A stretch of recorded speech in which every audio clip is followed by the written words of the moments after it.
Manfaat evaluasi sendiri adalah, evaluasi CIPP juga dapat memberikan sebuah informasi yang berguna untuk memperbaiki program ke depannya ataupun, eee, membuktikan bahwa program itu berkualitas, dan meningkatkan sebuah akuntabilitas dan, mengembangkan, ilmu pengetahuan.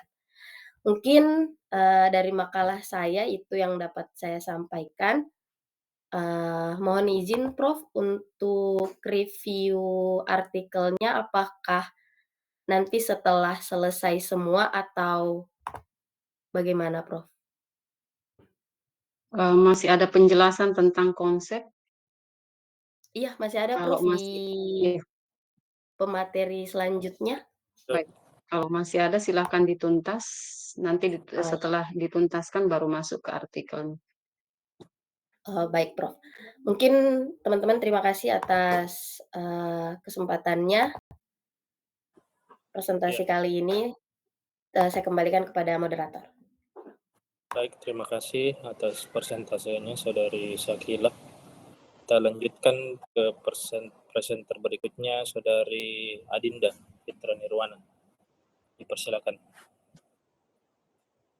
Baik Pak, terima kasih atas kesempatannya. Mohon izin share.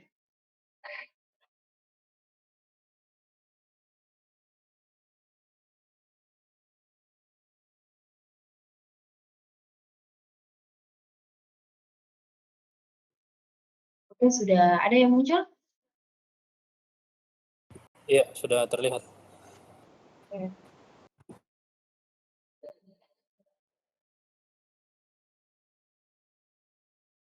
Oke, baik.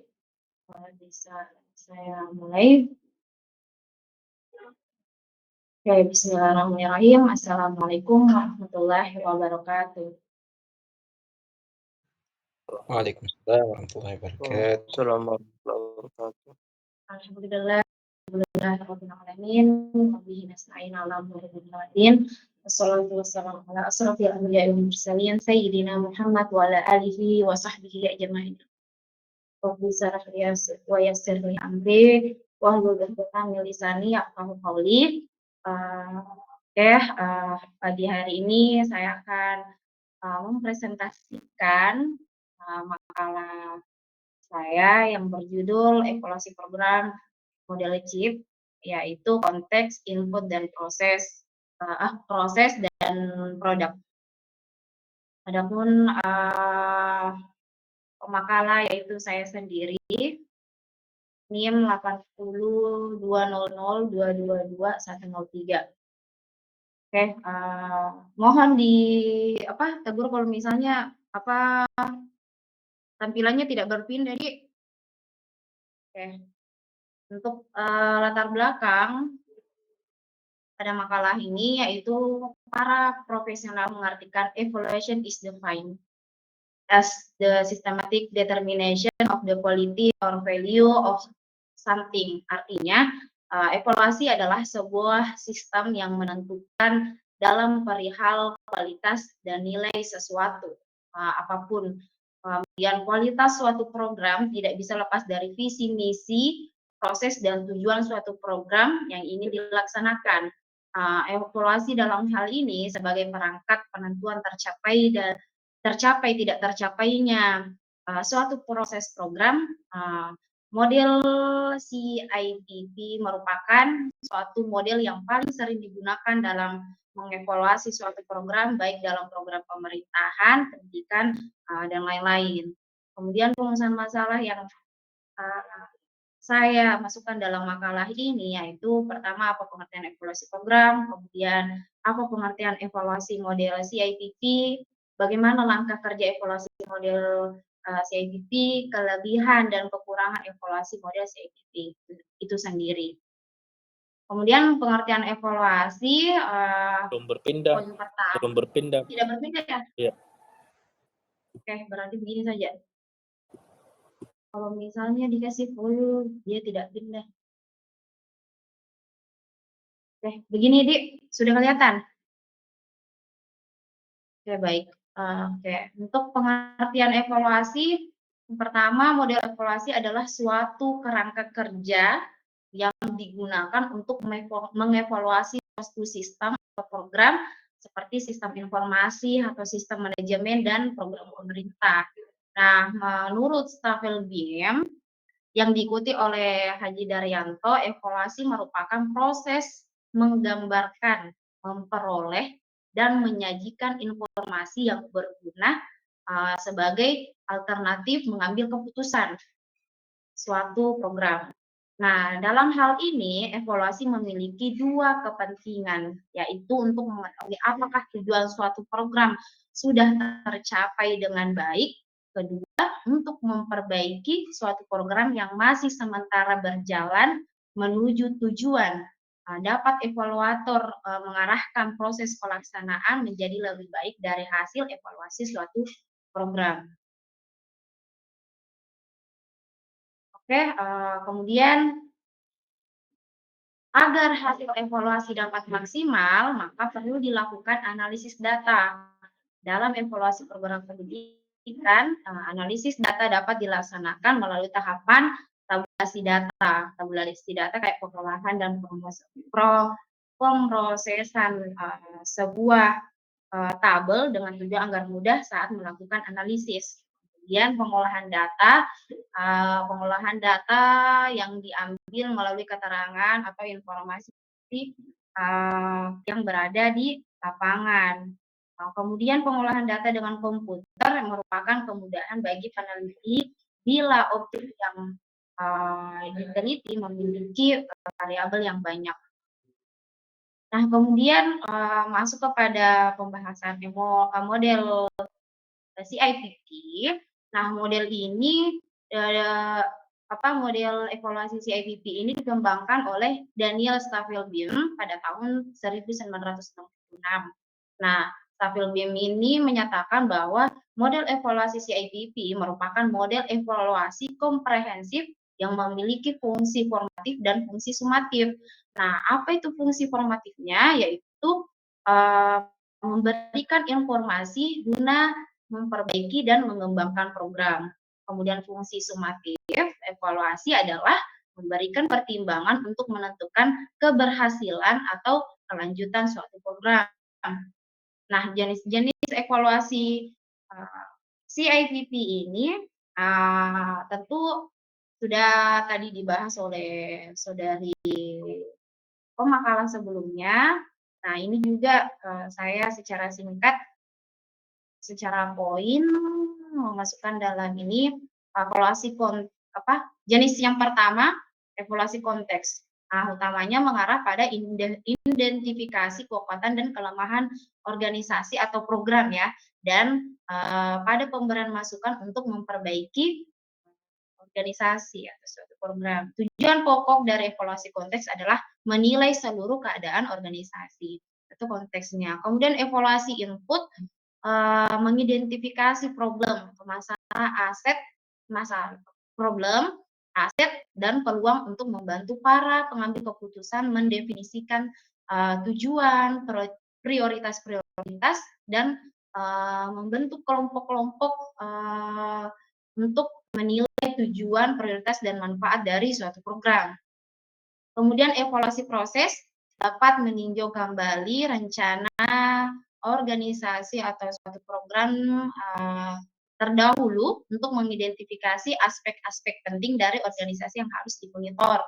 Kemudian evaluasi produk, evaluasi ini berupaya mengidentifikasi dan mengakses keluaran dan manfaat, baik yang direncanakan maupun tidak direncanakan, baik jangka pendek maupun jangka panjang yang akan diambil keputusan bagi suatu program. Kemudian evaluasi model pada dasarnya CIPP terkait dengan 4 macam penilaian. Pertama, menilai tujuan dan suatu program, menilai rencana dan pelaksanaan, serta anggaran program tersebut, kemudian menilai efektivitas program, terakhir menilai keberhasilan program.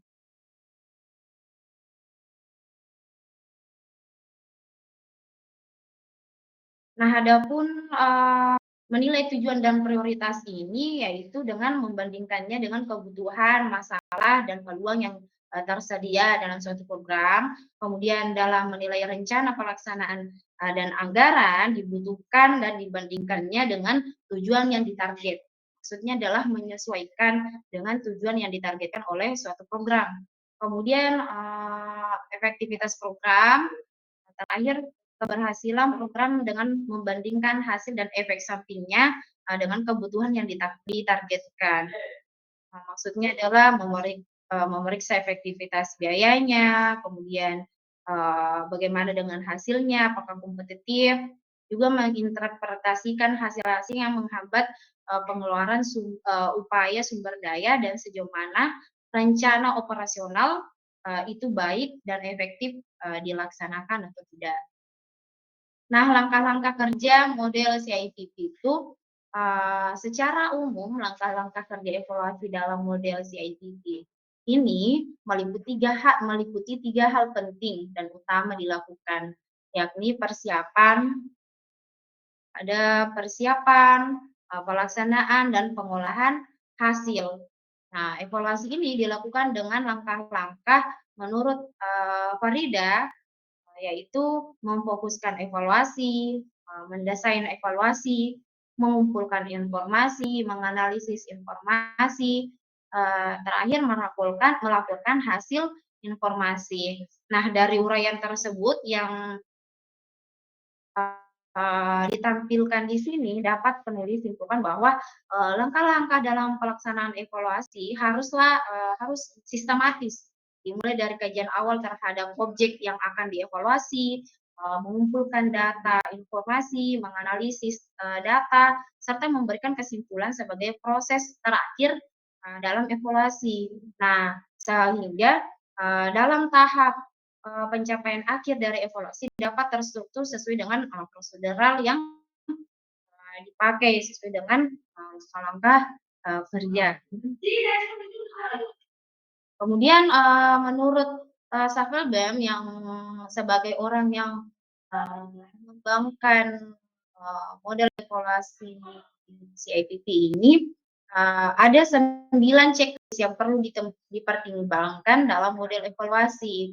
Ada tadi memang ada pertama evaluasi konteks, kemudian evaluasi masukan, evaluasi proses, evaluasi pengaruh, evaluasi efektivitas, evaluasi berkelanjutan, evaluasi transportabilitas, evaluasi meta, yang terakhir sintesis laporan final.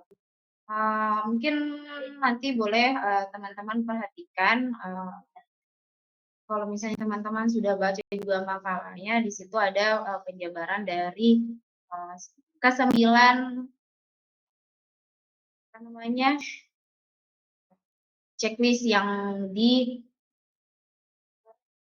dikemukakan oleh Saffelbaum ini.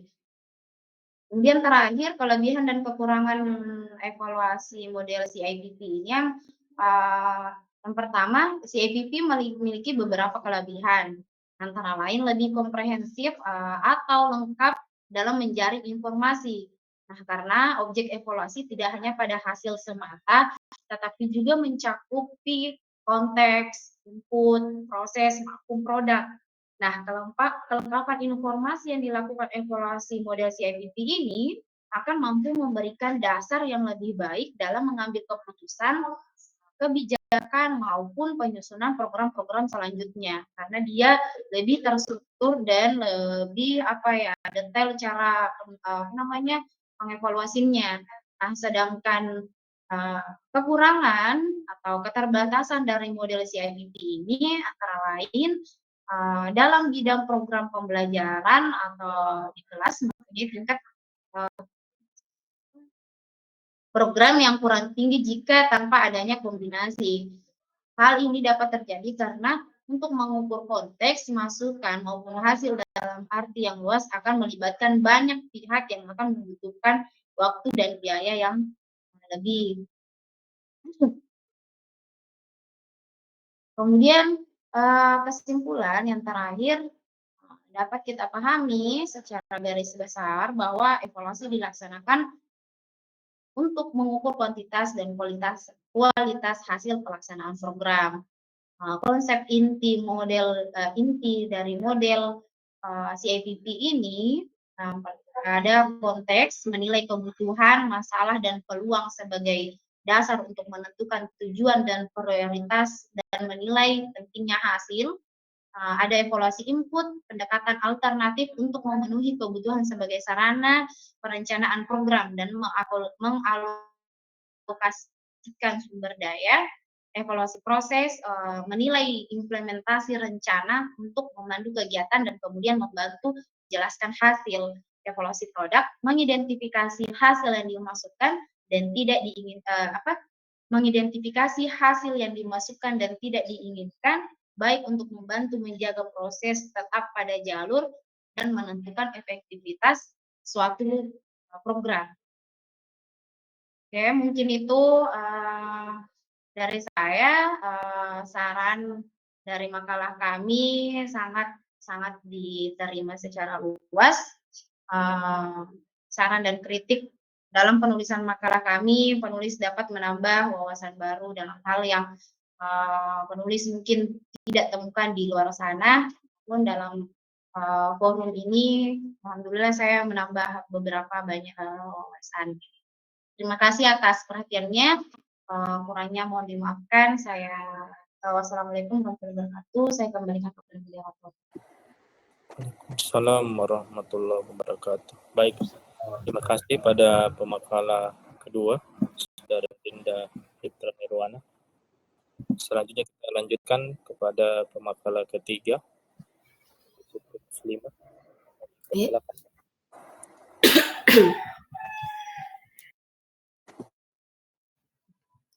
Baik, moderator, izin saya share screen terlebih dahulu.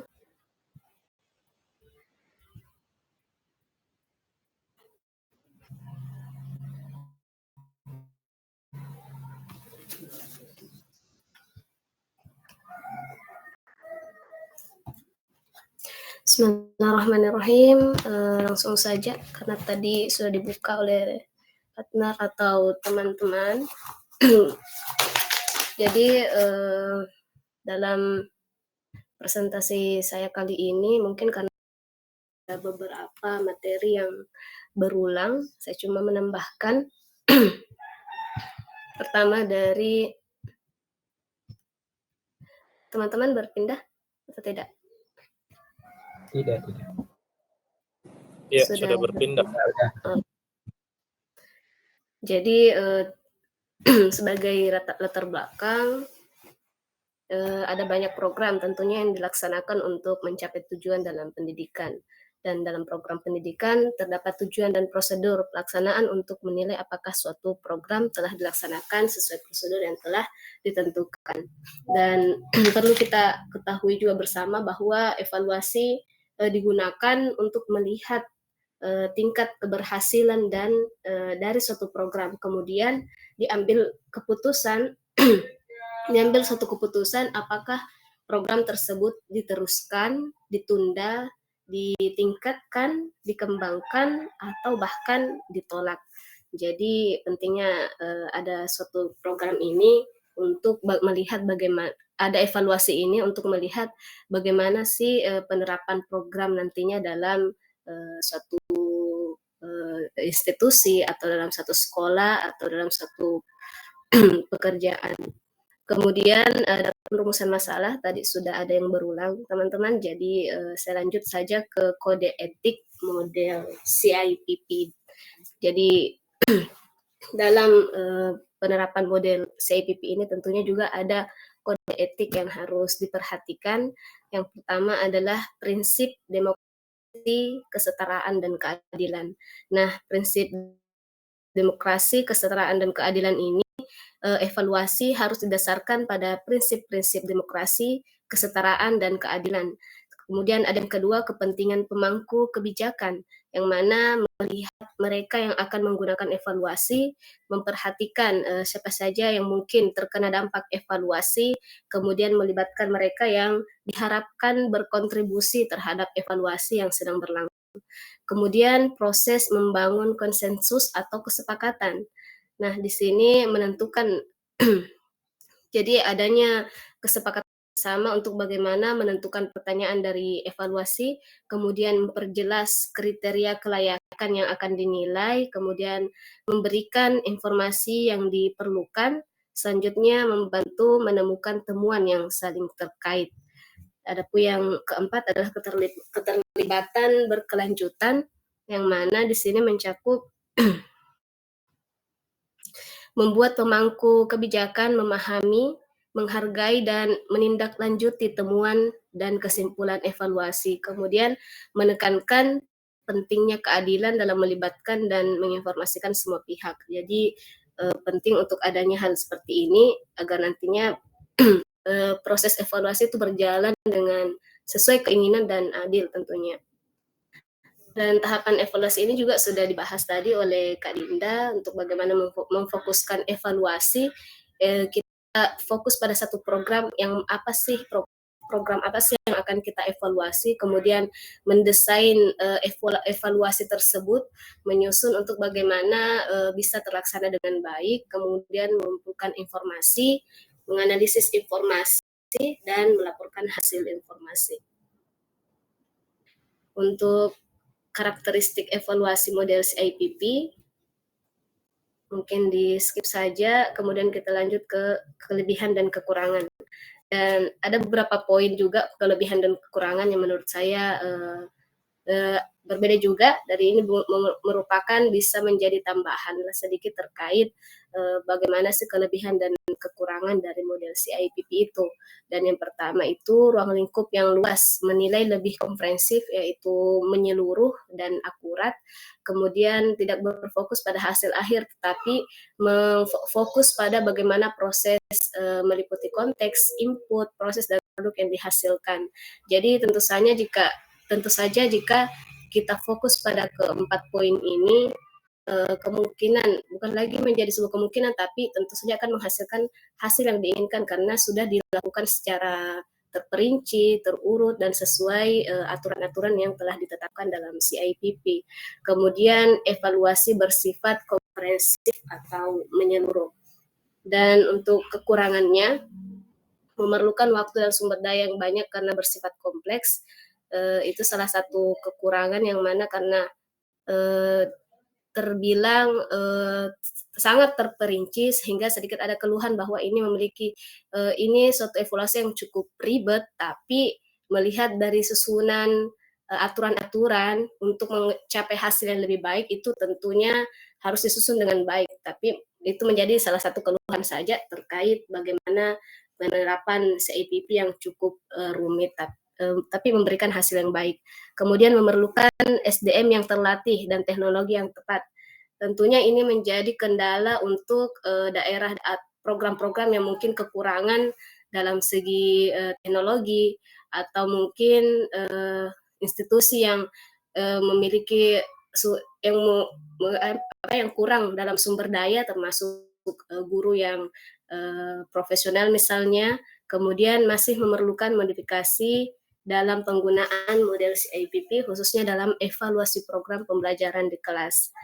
Dan untuk manfaat evaluasi dalam model CIPP dalam pendidikan, ini dalam pendidikan yaitu dapat meningkatkan efektivitas program pembelajaran, kemudian meningkatkan kualitas program pembelajaran, meningkatkan kompetensi pendidik, meningkatkan hasil pembelajaran, meningkatkan kinerja pendidik, meningkatkan kemampuan peserta didik, dan meningkatkan motivasi peserta didik. Kemudian terakhir, meningkatkan kemampuan menghasilkan produk program.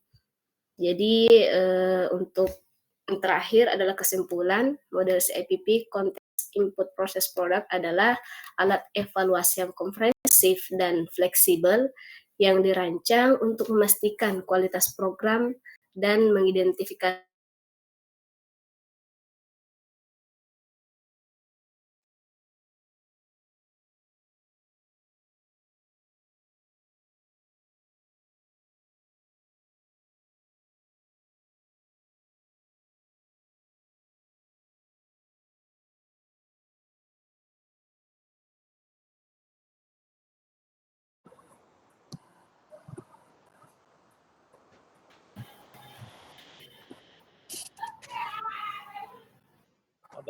delay tadi terakhir. Ya, jaringannya kurang bagus. Ya, kayaknya tadi pas di kesimpulan deh delay. Oh, iya. Tapi selebihnya didengarnya teman-teman. Iya, aman. Iya. Baik, terima kasih pada Siti Muslimah yang tadi sudah memaparkan melengkapi dari dua presenter sebelumnya terkait CIPP ini konteks input, proses, dan produk. Selanjutnya kita melihat apakah izin Prof menyampaikan makalah pembanding dari presenter. Artikelnya Pak, beda artikel. Oh ya, ini per orang lagi Prof, masing-masing pemakalah. Kalau satu sudah dianggap mewakili semua, boleh. Nanti di sesi tanya jawab baru digali lebih jauh. Ya. Silakan. Baik. Kami persilakan salah satu dari presenter atau pemakalah yang mau menyampaikan artikelnya yang sudah dibedah ya atau dibaca sesuai dengan makalah yang disampaikan tadi.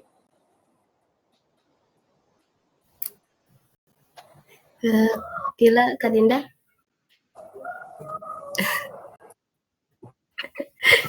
Iya. Saya saja kalau begitu. Tapi saya bisa juga lihat sebentar. Saya bisa tapi saya ke toilet sebentar, Prof. Boleh izin dulu sebentar. Silakan Bu. Ya, berarti kalau begitu saya oke, terima kasih atas dari moderator. Silahkan saya. Yang ingin saya tanyakan dulu, Bu, apakah saya menampilkan isi artikelnya boleh? Share screen Bu. Oh, ya, Ya. Biar lebih jelas nanti yang ditunjukkan itu konteksnya mana, input, proses, dan produknya mana. Kemudian bagaimana teknik pengumpulan data untuk fakta lapangan masing-masing komponen. Karena sebenarnya fokus kita di sana kalau bicara tentang evaluasi program. Silakan.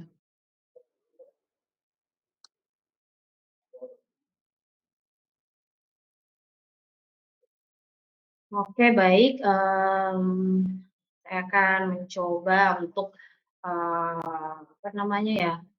memberikan gambaran hasil evaluasi suatu program dengan menggunakan model CIP atau CIPP ya. Ada konteks, input, proses, dan program. Nah, untuk artikel saya sendiri yang saya pilih yaitu ini ada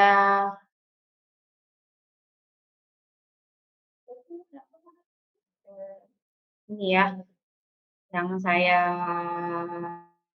pilih judulnya evaluasi pelaksanaan kegiatan KKG Sekolah Dasar Bungkus 2 Kecamatan Pamona Selatan Kabupaten Poso.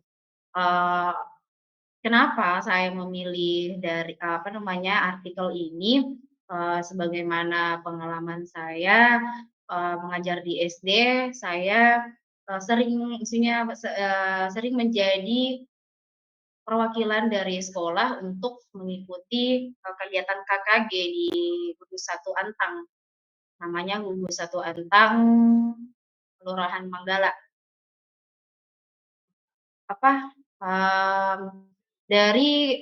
Perlu teman-teman ketahui bahwa KKG itu sendiri merupakan singkatan dari kelompok kerja guru.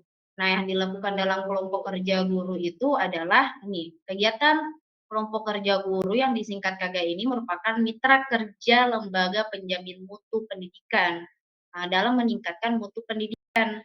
Nah, apa-apa saja yang dikerjakan dalam proses kegiatan KKG ini, yaitu ada misalnya perkumpulan perwakilan guru untuk biasanya sekali sebulan dilakukan kelompok kerja guru dari satu kecamatan untuk mendiskusikan bank soal yang akan dipakai ketika peserta didik mau ulangan.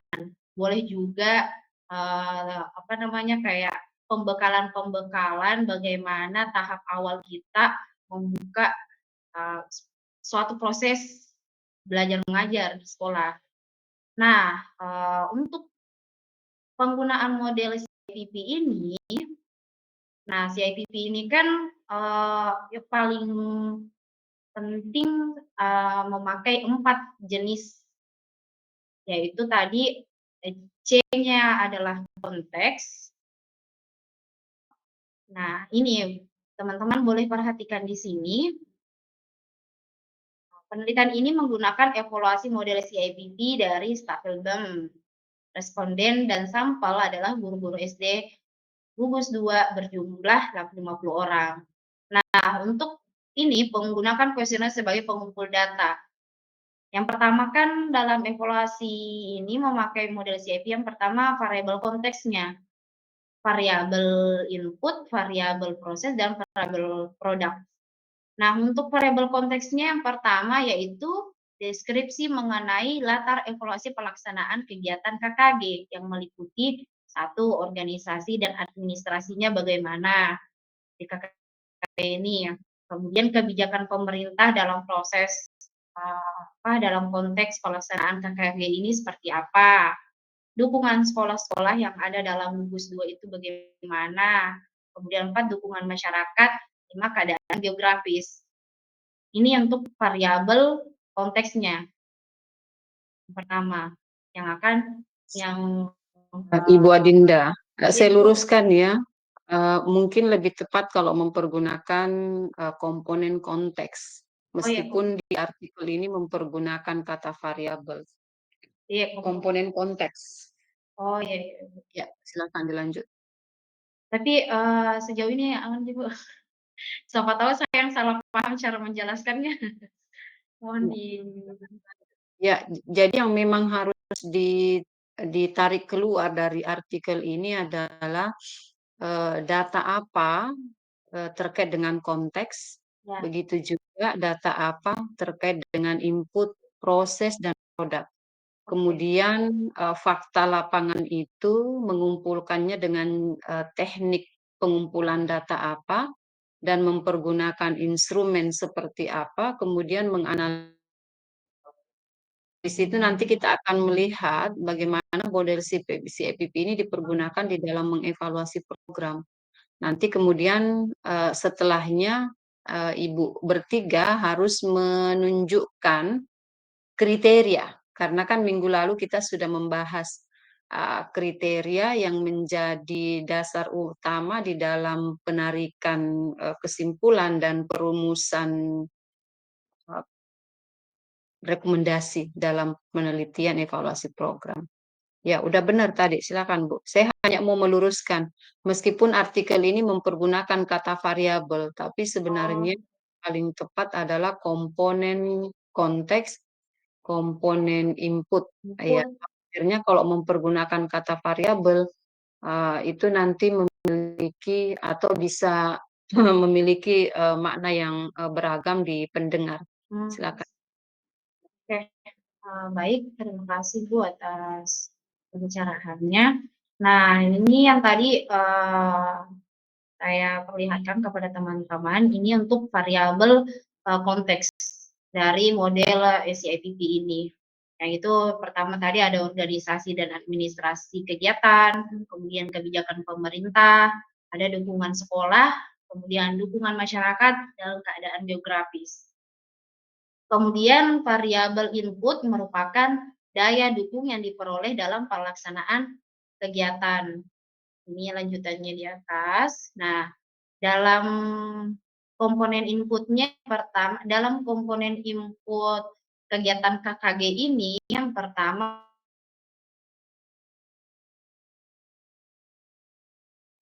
tadi kan ada dijelaskan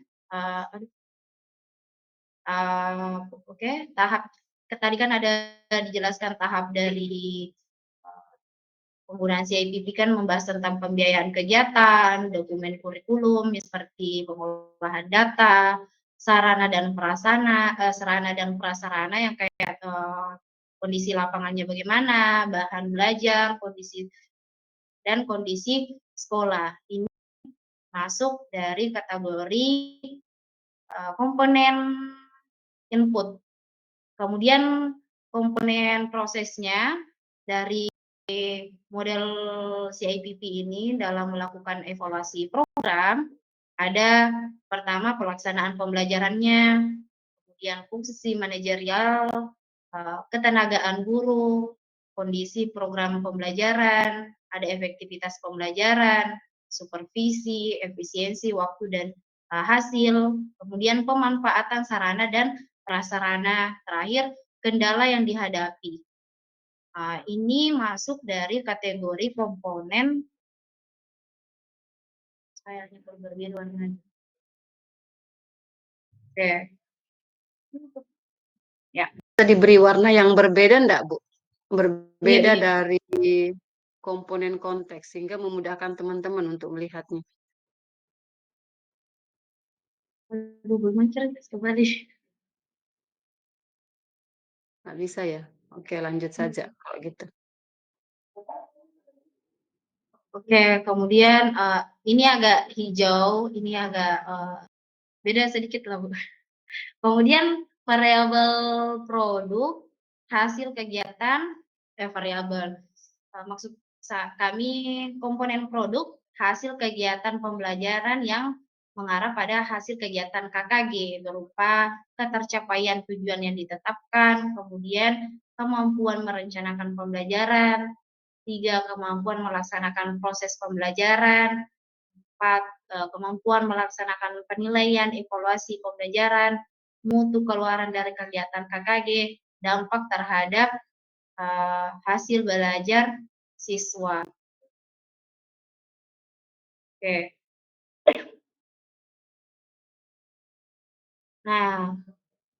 Nah, kemudian tadi dengan cara pengumpulan data menggunakan pendekatan objektivisme. Objektif berarti kayak penelitian yang secara langsung. Mungkin ya. Kemudian penelitian berhubungan dengan yang telah terjadi sehingga peneliti tidak dapat perlu melakukan perlakuan terhadap yang diteliti. Secara metodologi, penelitian menganalisis kesiapan pelaksanaan program dengan masing-masing komponen yang sesuai CIPP, konteks, input, proses, dan produk. Nah, bentuk dari studi evaluasi ini tergolong bentuk formatif yang dilakukan untuk menyediakan informasi tentang suatu peristiwa yang telah terjadi. Nah, kemudian data tersebut untuk memperbaiki suatu program serta menemukan penyebab peristiwa yang akan diteliti. Penelitian ini termasuk penelitian kuantitatif di mana proses evaluasi ditekankan pada aspek objektivitas, reliabilitas, dan validitas pengukuran yang difokuskan pada perolehan data dalam bentuk angka-angka. Pengumpulan data dilakukan dengan menggunakan instrumen yang berbentuk kuesioner dan studi dokumentasi. Mungkin ini ya saya garis bawahi. Pengumpulan data dilakukan dengan menggunakan instrumen yang berbentuk kuesioner dan studi dokumentasi.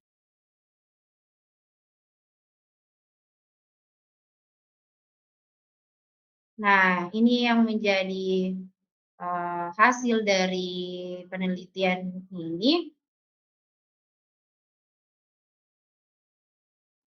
Ada analisis deskriptif, kuantitatif.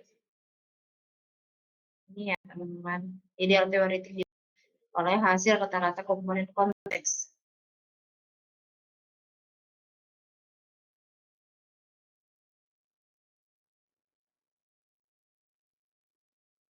Mungkin kalau misalnya dari segi hasil analisis deskriptif kuantitatifnya, kriteria ideal, teoretik, dan hasil analisis korti, nih, hal tersebut didukung dengan hasil wawancara dan studi dokumentasi diperoleh data bahwa ini ada hasilnya. KKG sudah memiliki visi dan misi.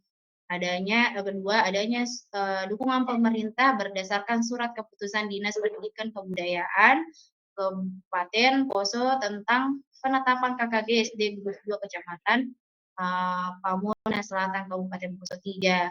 Adanya dukungan dari kepala sekolah yang memberikan kesempatan secara luas kepada guru-guru dalam mengikuti kegiatan KKG sudah cukup baik. Jaminan keamanan dari masyarakat dalam pelaksanaan kegiatan KKG sudah cukup baik. Program-program kegiatan dapat diterima oleh masyarakat dalam rangka peningkatan mutu pendidikan. Kondisi geografis jarak lokasi kegiatan ditempuh dengan lancar walaupun terkadang kondisi cuaca kurang mendukung. Misalnya kan ini tadi ada kayak penekanan letak geografisnya bagaimana, seperti itu. Mungkin itu Bu yang menjadi poin-poin penting yang yang menurut saya sudah sesuai dari apa yang menjadi materi kita pada hari ini, yaitu evaluasi program model CLTP. Ini ada mungkin ini yang menjadi contoh yang bisa kita lebih pahami lebih dekat tentang model evaluasi program model CIPP ini. Mungkin ada dari teman-teman yang masih ke tanda tanya atau bagaimana kita perlu berdiskusi pada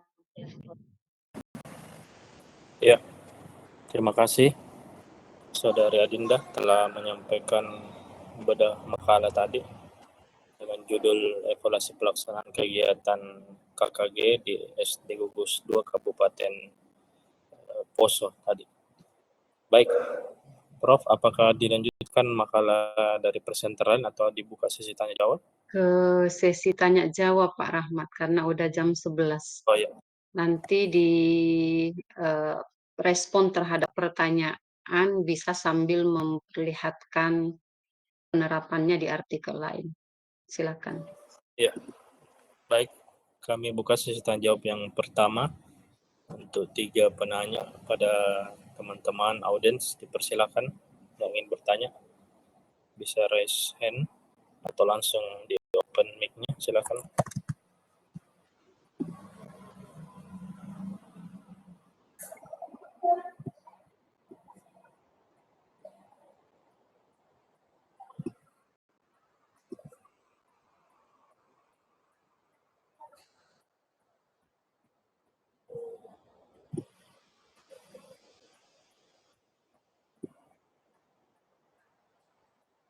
Ya, silakan pertama Saudara Ustadz Safrullah. Baik. Bismillahirrahmanirrahim. Assalamualaikum warahmatullahi wabarakatuh.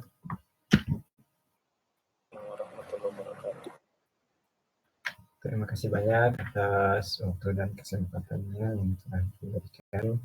Saya punya beberapa pertanyaan untuk masing-masing pemateri kita pada hari ini. Untuk tema yang diangkat pada hari ini luar biasa ya, sama-sama menarik ya dengan tema-tema yang sebelumnya. Tadi untuk pertanyaan yang pertama dulu untuk Saudari Adinda Nirwana. Tadi itu sebenarnya saya mau menanyakan tentang CIPP ini dari segi fungsi. Tadi sudah rupanya dijelaskan dari suaranya mungkin bisa di-up sedikit, Saudara Safrullah. Suara tak terlalu kecil. Oh, gitu. Iya, sampai biasakan. Cek. Bagaimana sekarang? Iya. Ya, maaf ada gangguan ya. Tadi mengenai fungsinya rupanya sudah dijelaskan oleh Kak Dinda. Di artikel itu ada fungsi somatik ternyata. Pertanyaan sederhana saya di sana itu, apakah dalam satu artikel itu atau penelitian itu terdapat dua fungsi langsung atau hanya salah satunya saja? Nah, itu yang pertama pertanyaan saya. Kemudian CIPP ini juga ditinjau dari waktu pelaksanaannya. Nah, ini juga menarik. Saya baca di artikelnya Kak Dinda itu ada dua hal yang dibagi oleh William Dunn. Ditinjau dari waktu pelaksanaan. Yang pertama ada prospektif dan yang kedua itu retrospektif. Nah, itu saya baru tentang hal ini, belum tahu tentang hal ini. Bisa tolong dijelaskan dua hal itu, pertanyaan pertama dengan keduanya itu. Terus untuk saudari Syakila, pemantik yang kedua, tadi di bagian metode evaluasinya CIPP ini itu dijelaskan ada 4 metode, ada observasi, wawancara, dokumentasi, terus ada terakhir itu yang menarik sekali, diskusi. Nah, pertanyaan di sini yang muncul, apa sajakah yang didiskusikan di bagian ini? Apakah tidak include dengan tahapan wawancara itu? Mungkin bisa dijelaskan saudari Syakila.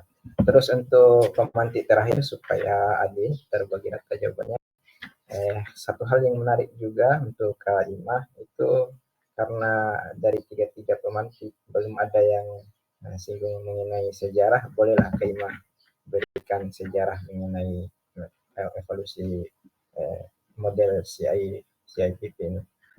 Demikian moderator, saya kembalikan dulu. Terima kasih atas kesempatannya. Wassalamualaikum warahmatullahi wabarakatuh.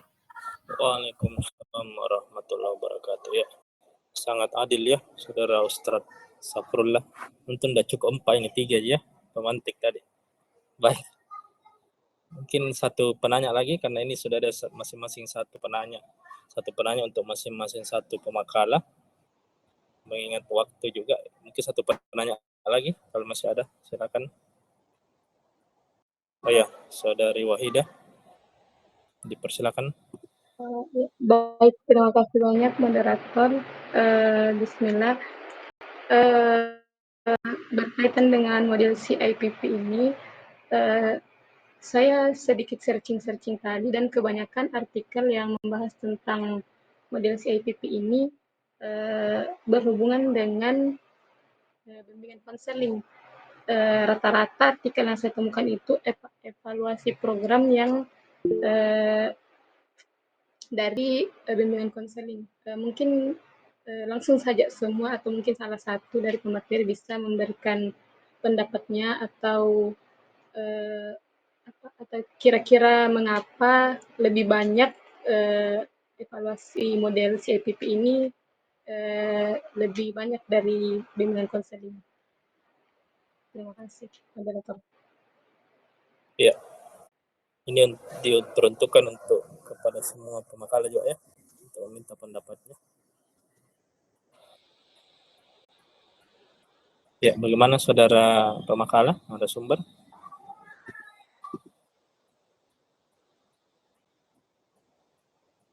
Saya highlight sedikit pertanyaan dari pertama saudara Safrullah tadi. Untuk saudari Adinda itu untuk CIPP dari fungsi, apakah dalam satu artikel bisa lebih dari satu fungsi. Kemudian dua ya untuk saudari Adinda, dari saudara Safrullah tadi CIPP dari waktu pelaksanaan, ada yang dikatakan prospektif, mungkin diperlukan pendalaman terkait prospektif tersebut. Kemudian untuk saudari Syakila, pertanyaannya evaluasi tadi ada 4 metode. Nah, yang di metode terakhir itu ada diskusi, itu apa yang didiskusikan juga di situ. Kemudian untuk saudari Muslimah terkait sejarah evaluasi, itu yang tadi sempat saya dengar dari pertanyaan saudara Safrullah. Itu untuk masing-masing presenter. Mungkin bila mana ada yang ingin menjawab terlebih dahulu, dipersilakan. Pertanyaan kedua juga bisa terkait hubungan antara CIPP dengan bimbingan konseling. Masing-masing presenter boleh mengemukakan pendapatnya.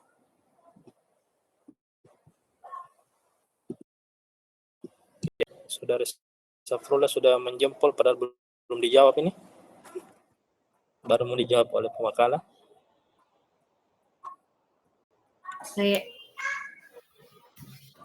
Ya, silakan Saudari Siti Muslimah dulu. Kalau melihat kemarin beberapa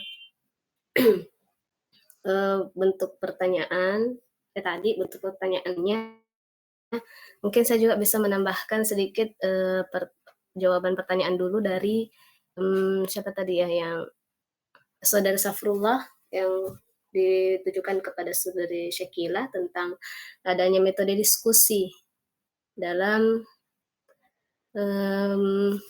tadi evaluasi CIPP ini. Jadi tentunya ditanyakan tadi apakah ini diskusi tidak masuk dalam include sama metode wawancara observasi. Kenapa dipisahkan begitu? Dan penting adanya diskusi ini, saya rasa diskusi ini menjadi poin tersendiri karena untuk membahas apakah hasil dari evaluasi ini betul-betul bisa kita lanjutkan atau ada pengembangan, ada tambahan atau malah ditolak.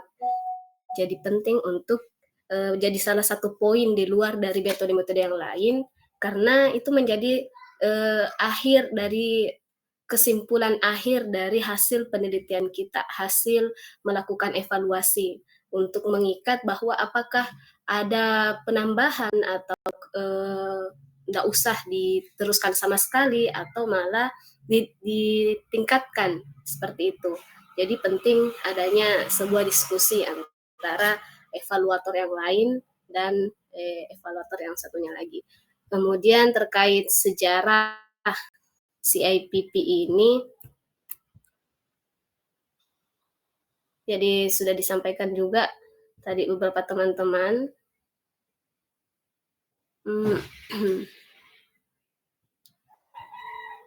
Sebentar.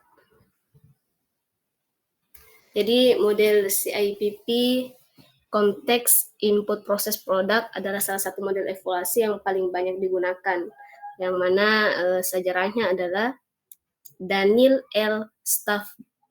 Staff-Libim mengembangkan model CIPP pada awal 1990-an sebagai tanggapan terhadap kebutuhan akan metode evaluasi yang lebih holistik dan komprehensif dalam pendidikan.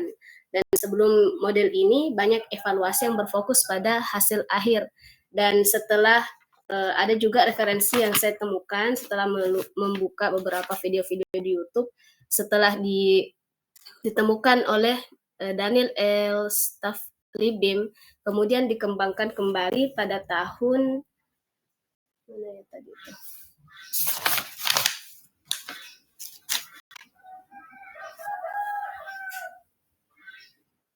Mana tahunnya? Dikembangkan kembali pada tahun 1966. Jadi setelah ditemukan, dia tidak serta-merta langsung menerapkan model CIPP ini, tapi tentu butuh proses untuk menguatkan bentuk penerapannya nantinya dan kembali dikembangkan pada tahun 1966. Mungkin itu saja sedikit tambahan pengetahuan saya terkait sejarah model CIPP. Saya kembalikan kepada moderator. Ya, terima kasih atas dari Siti Muslimah. Saya konfirmasi dulu ke penanya. Saudara Safrullah bagaimana terkait tadi ada dua jawaban apa untuk pertanyaan moderator. Ini betul. Ya, silakan. Terima kasih dulu untuk saya hadirkan pada materi ini yang telah memberikan jawabannya. Oh, berarti di tahun saya lihat di makalah Kak Din itu ada juga yang mengembangkan itu. Saya lihat Staffelbein kalau nggak salah di tahun 1966, berarti beliau ini yang mengembangkan model CPP dan ditemukanlah teori bahwa model evolusi ini adalah model evolusi secara preferensif yang menemukan hal tadi dua fungsi mati. Ya, saya kira bisa diterima, silakan dilanjutkan dan terima kasih. Baik, terima kasih saudara-saudara. Selanjutnya kita ke saudari Sakila tadi mau menjawab. Ya, terima kasih moderator. Tadi izin menjawab dari pertanyaan saudara Safrullah yang menanyakan kenapa diskusi dibedakan dari wawancara ataupun metode-metode yang lainnya. Jadi menurut saya tadi setuju dengan Kak Ima, apa yang telah disampaikan Kak Ima. Diskusi adalah dari semua metode yang telah dilakukan oleh evaluator, di diskusi itu adalah penentuan apakah program ini akan dilanjutkan, apa hasil dari evaluasi yang telah kita lakukan, itu ada di diskusi. Nah, apakah tujuan program itu tercapai juga saya rasa harus didiskusikan bersama evaluator yang lain, terus apa hasil yang telah dicapai juga harusnya didiskusikan secara luas, karena ketika kita berdiskusi, kita bertukar pikiran, apa yang tidak kita pikirkan, oh ternyata difikirkan oleh evaluator yang lain dan ternyata masuk kepada hasil akhir dari sebuah program itu sendiri. Itu kalau dari saya.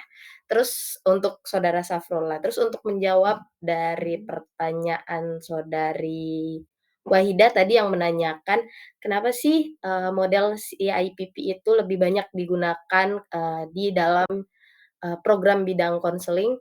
Mungkin jurnal yang tertampil, tapi yang saya cari, yang saya menjadikan referensi itu, di internasional maupun di dalam negeri itu banyak model CIPP yang digunakan untuk semua semua program. Di dalam program pembelajaran IPA saya pernah baca, ataupun yang sudah saya kirim artikel yang di dalam grup, itu kan membahas mengenai program tahfiz, yang itu di mana bukan bimbingan konseling. Jadi model CIPP sering digunakan di dalam bimbingan konseling itu mungkin karena pendekatan komprehensifnya juga menawarkan pendekatan yang menyeluruh. Terus kalau misalnya fleksibel juga bimbingan konseling dan model CIPP juga memiliki kesesuaian atau fleksibel, terus pada fokus dan pengembangan yang berkelanjutan juga mungkin lebih tepat dan jadi lebih banyak digunakan oleh program bimbingan konseling. Tapi yang mau saya highlight di sini adalah secara keseluruhan model CIPP juga memberikan kerangka kerja yang komprehensif nih. Jadi bukan cuman untuk bimbingan konseling. Yang seperti kita ketahui ada 3 artikel yang telah dikirim oleh 3 pemakalah pada pagi hari ini, yang di mana itu hampir kayaknya tidak semua membahas mengenai program bimbingan konseling. Mungkin itu hanya beberapa yang tertampil di layar saudari Wahida saja saat mencari model CIPP itu sendiri, gitu. Terima kasih. Saya kembalikan kepada moderator. Baik, terima kasih saudara presenter, saudari Sakila. Saya konfirmasi lagi kembali dulu ke penanya. Yang pertama saudara Safrullah terkait metode diskusi tadi ya.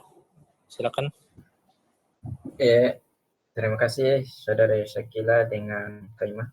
Tadi rupanya saya baru paham di sini bahwa metode evaluasi di diskusi ini merupakan penentu kelanjutan dari model CIPP ini atau keputusan akhir daripada hasil.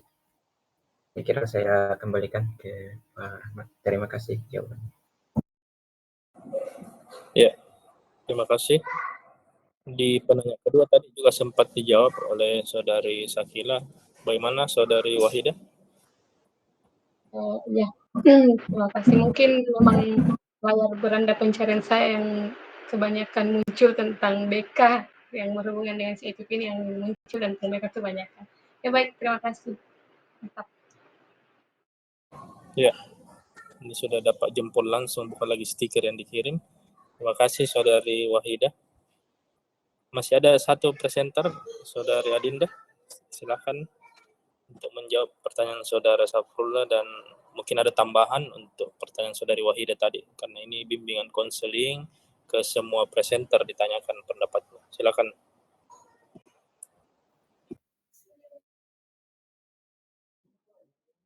Oke, baik. Terima kasih atas waktunya berikan. Dari tadi pertanyaan dari Safrullah, saudara Safrullah saya itu ya kayak fungsi ya, apakah kita bisa mendapatkan lebih dari satu fungsi dari penelitian apa namanya model model CIPP ini dalam evaluasi suatu program. Fungsi itu kan kalau misalnya pemahaman saya ya, fungsi itu kan diksi yang sebenarnya ada yang dicapai setelah melewati beberapa prosedural tujuan yang diinginkan. Nah, sehingga evaluator bisa merasakan apa fungsi dari setiap komponen-komponen dari CIPP tadi. Dari sini paham enggak? Saudara Tahan ya Kak, mungkin terkendala Ya, jaringan. Saya mungkin putus-putus suaranya. harus didengar ini. Jadi pemahaman saya dari permintaan fungsi itu tadi, yaitu bagaimana dari rentetan-rentetan evaluasi itu tujuan, maksudnya struktural dari melakukan evaluasi dari misalnya yang pertama dari segi konteksnya, inputnya, programnya, prosesnya dan produknya itu bergantung dari apa yang menjadi target dari evaluator itu sendiri. Mungkin itu ya. Paham enggak? Atau sulit kata-kata aku. Itu yang menjadi maksudnya apa ya? Kalau misalnya begini ya, saya sederhanakan, kalau misalnya kita ingin melakukan sesuatu, pasti ada target yang ingin kita capai. Nah, target yang ingin kita capai itu pasti secara tidak sadar kita cari fungsinya apa sih kita ingin mencapai tujuan target itu. Paham enggak? Secara tidak langsung. Ya. Oke, kemudian apalagi tadi pertanyaan keduanya? Ditinjau dari segi dari waktu pelaksanaannya ya? Iya, ada prospektif tadi. Oke. Nah, kalau misalnya dari prospektif itu kan penelitian yang secara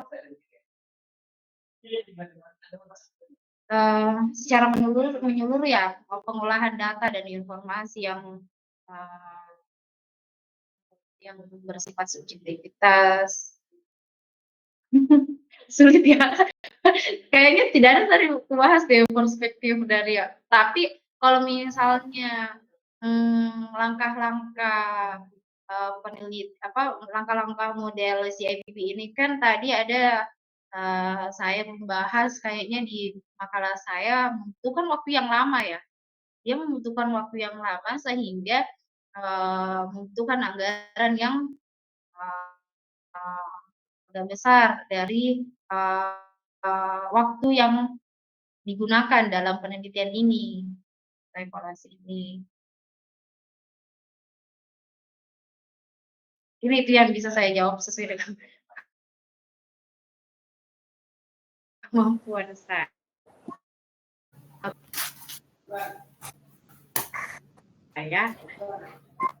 Kemudian Ya, Kak baik Kak. Dinda memang mungkin dari kurang bersama. pertanyaannya Wahida Rahmati, tapi bagus Minda.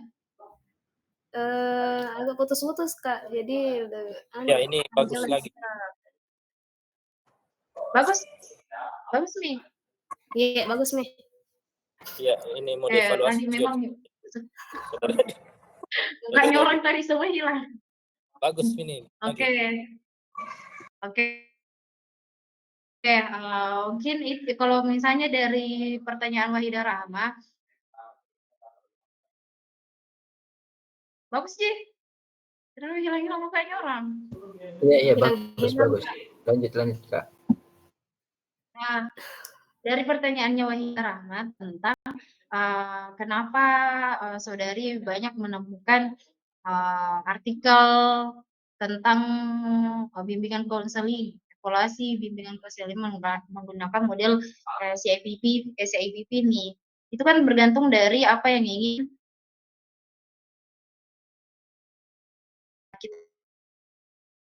kita cari. Itu saudari CIPP ini komprehensif sifatnya, sangat luas jangkauannya, sehingga segala program, misalnya program apapun itu banyak yang sesuai dan banyak yang memakai model CIPP dalam mengevaluasi suatu program. Makanya mungkin Wahida Rahma banyak menemukan temanya tentang bimbingan konseling, teman-teman yang lain, saya juga menemukan tentang KGG. Tadi kan di presentasi saya mengungkapkan bahwa model evaluasi ini banyak digunakan dalam sistem pemerintahan, manajemen, dan apapun itu program-program yang luas begitu. Tadi kan dia sifatnya komprehensif, luas menyeluruh, tadi tidak meliputi banyak hal, sehingga banyak program-program yang memakai model CIPP ini dalam mengevaluasi suatu program. Mungkin itu yang bisa saya jawab. Saya kembalikan kepada moderator. Iya, baik, terima kasih Saudari Adinda. Ya, silakan masih ada tambahan dari presenter, Saudari Muslimah. Baik. Terima kasih atas waktunya terkait pertanyaan dari Saudara Safrullah terkait fungsi dari sebuah penelitian. Apakah cuma memiliki satu fungsi atau lebih? Ya, jadi fungsi dari penelitian itu tentunya ada target utama yang akan dicapai atau tujuan utama yang menjadi tombak kenapa harus kita melakukan penelitian itu. Dan setelah melakukan penelitian itu khususnya pada CIPP ini yang mana sudah disusun secara sistematis dan secara tidak langsung itu menambah wawasan si penjalan evaluasi ini, ya, si penggerak evaluasi ini, baik itu fungsi meningkatkan kualitas evaluasi tersebut atau seperti yang ada dalam PPT kami tadi. Di sini ada salah satunya yaitu kayak meningkatkan kompetensi evaluator, meningkatkan kinerja evaluator, meningkatkan motivasi evaluator juga atau yang dievaluasi. Jadi tentunya akan berefek pada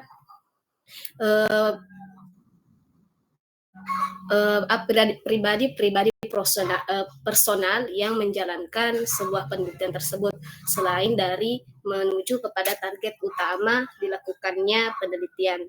Jadi tentunya memberikan banyak manfaat lah, selain dari mencapai tujuan itu akan berefek juga kepada pribadinya atau program yang diterapkan, kemudian personal yang menerapkan evaluasi tersebut dan personal juga yang melakukan penelitian tersebut. Jadi mungkin itu tambahan saya. Untuk Saudari Wahida juga betul sekali yang dikemukakan oleh Saudara Syakila dan Kak Dinda bahwa CIPP ini kan fleksibel dan komprehensif. Jadi wajar saja jika banyak program yang menerapkan, karena melihat dari penyusunan evaluasi sistematis, sehingga kita itu tidak asal dalam evaluasi karena sudah ada rentetan aturan-aturan apa yang harus kita kerjakan lebih dulu, kemudian selanjutnya apa lagi, sampai di akhir itu sudah disusun secara sistematis oleh CIPP, sehingga itu bisa memudahkan kita untuk bergerak melakukan evaluasi. Jadi wajar jika digunakan di beberapa program dalam baik itu pendidikan, institusi, kantor, di lokasi kerja dimanapun, itu sangat fleksibel dan komprehensif untuk diterapkan. Jadi itu tambahan saya kembalikan kepada moderator. Ya, terima kasih Saudari Andi Siti Muslimah tambahan. Terakhir saya kembalikan ke Saudari Wahida, bagaimana jawaban dari 3 presenter tadi? Oh ya, kembali jempol langsung diberikan Saudari Wahida. Ya, mungkin karena mengingat waktu 11 sudah setengah 12 ini, diskusi yang sangat menarik dengan tema CIPP ini, konteks input proses produk. Telah disampaikan juga tadi satu beda makalah terkait KKG di Kabupaten Poso oleh Saudari Adinda dan keterkaitannya dengan judul makalah hari ini, dan beberapa pertanyaan dari teman-teman audiens sekalian. Selanjutnya saya kembalikan ke dosen Ibunda Prof, pengampu mata kuliah. Persilakan Prof. Iya, baik. Terima kasih Pak Rahmat. Terima kasih ketiga narasumber kita hari ini, dan juga terima kasih dua penanya yang mencoba mengelaborasi materi kita ini lebih jauh. Sebelum saya memberi penguatan, ini harus saya sampaikan karena jangan sampai saya lupa kalau di akhir. Untuk pemakalah ke depan itu nanti tolong disepakati pembagian materinya seperti apa sehingga tidak ada informasi yang berulang. Ya, yang kedua, disepakati juga artikel yang mana yang akan dibedah. Setelah itu sudah harus dibedah bersama sebelum masuk room ini ya. Jadi seperti yang dilakukan oleh Adinda tadi. Jadi sudah diberi gincu merah, hijau, dan seterusnya. Itu yang sering kami lakukan di sekolah kami terkait dengan memperlihatkan hal penting atau informasi penting yang ada di dalam artikel. Ya, sehingga waktu yang sempit ini bisa kita pergunakan secara maksimal.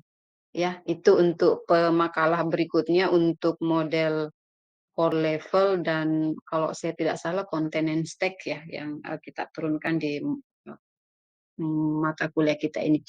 Oke, baik. Saya share screen.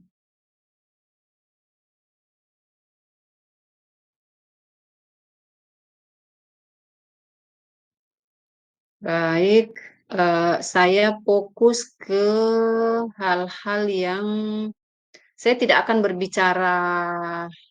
Kelihatan ya? Ya, terlihat Prof. Ya Prof, terlihat. Oke.